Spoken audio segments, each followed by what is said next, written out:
Tony Mira, come si può rinascere dalla mafia? Si può nascere intanto essendo convinti che è possibile farlo e si può fare guardando alla storia che c'è stata, partendo da due momenti sicuramente duri, drammatici, che non si possono certo definire positivi come le due stragi di Capaci e Via D'Amelio, ma sono due momenti in cui non solo la Sicilia ma l'Italia ha capito che era necessario cambiare, invertire la rotta, reagire. Tanto è stato fatto in questi 30 anni ed è importante riconoscerlo, perché sennò quelle morti sarebbero state inutili, le morti di Paolo Borsellino, di Giovanni Falcone, di Francesca Morvillo, degli stupendi ragazzi che li accompagnavano e li proteggevano fino all'ultimo secondo. Non riconoscere che molto di quello che loro sognavano è stato realizzato, che tanti giovani, tante donne in Sicilia come in altre regioni hanno reagito e hanno messo in campo la voglia di cambiare, la voglia di creare una storia diversa. Ecco, se non facciamo questo è come uccidere una seconda volta. Questa è la terra di Livatino, dove continuano a bruciare i campi delle associazioni che si occupano dei terreni confiscati alla mafia.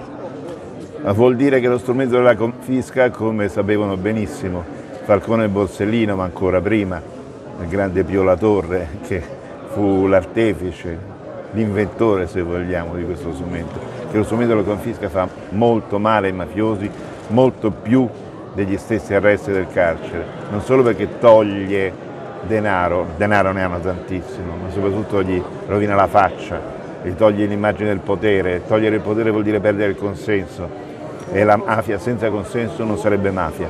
La mafia non è solo violenza ma anche consenso, purtroppo.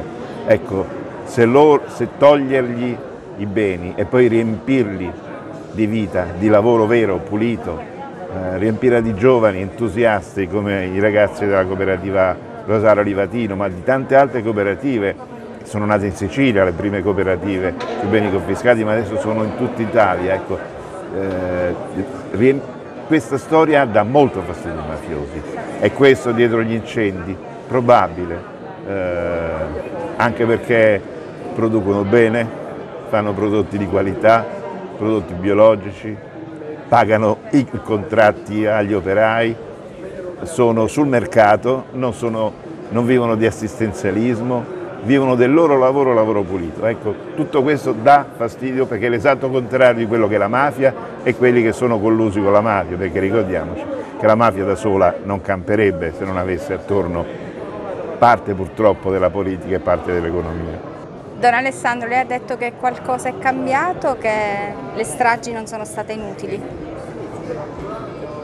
Segnano un prima e un dopo, a mio modesto avviso, perché il dopo stragi, ahimè si chiamano così, ma il dopo Falcone con la sua scorta e con la sposa Francesca Morvillo, Borsellino con la sua scorta, il dopo di loro ha segnato una riscossa civile che è in corso, non è compiuta.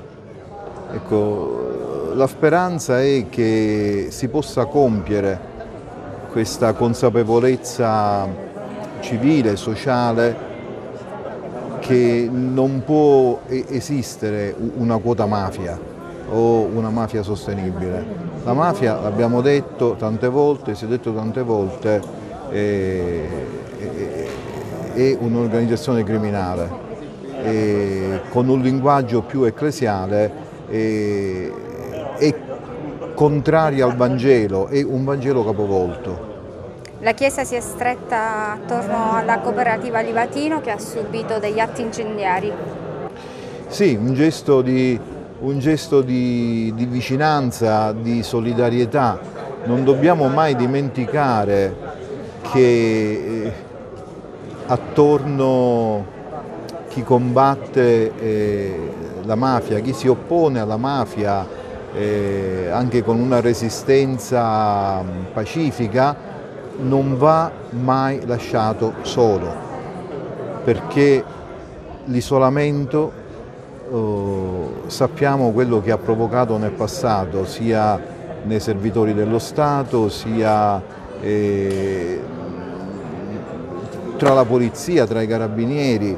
Nel momento in cui si rimane isolati si è facili vittime.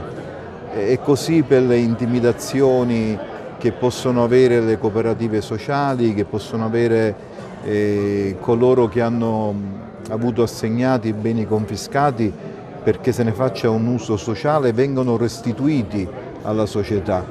Quindi di fronte agli atti di intimidazione bisogna essere vicini, mai lasciare solo nessuno. Giovanni Loiacono, presidente della cooperativa Livatino, avete sentito la vicinanza della Chiesa e delle istituzioni dopo gli atti incendiari?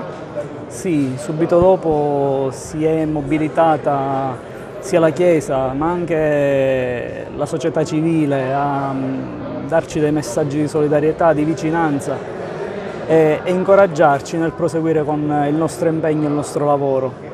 Sicuramente non è semplice, è difficile e ogni anno che succede qualcosa del genere si fa sempre più difficile, però ancora abbiamo gli strumenti per continuare a lavorare e al momento posso dire che continueremo a fare quello che abbiamo fatto sempre.